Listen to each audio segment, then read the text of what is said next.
Hello, healthy food YouTube चॅनलमध्ये तुमचं स्वागत आहे. आज आपण बनवणार आहोत शेंगदाण्याची आमटी. त्यासाठी आपण शेंगदाणे आणि खोबरं घेतलेलं आहे. शेंगदाणे आणि खोबरं चांगले भाजून घ्यायचे आपल्याला.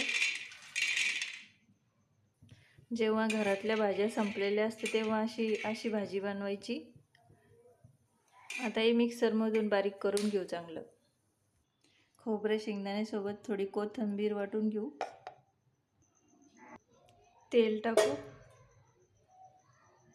मोहरी, जिरं, लसूण, कांदा चांगलं मिक्स करून घेऊ. थोडी हळद, 1 चमचा तिखट चांगलं मिक्स करून घेऊ. मसाले वगैरे काही घालायचे नाही आपल्याला याच्यामध्ये.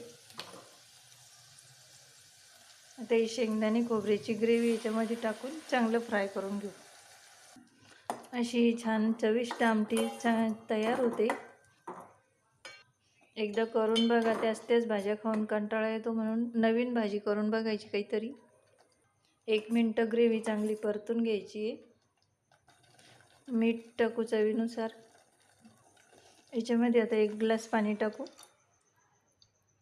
परत एकदा चांगलं मिक्स करून घेऊ.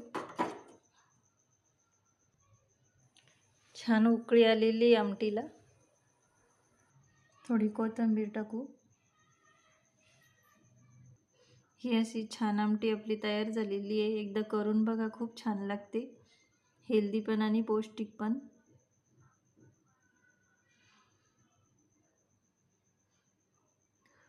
व्हिडिओला लाईक करा आणि सबस्क्राईब करा.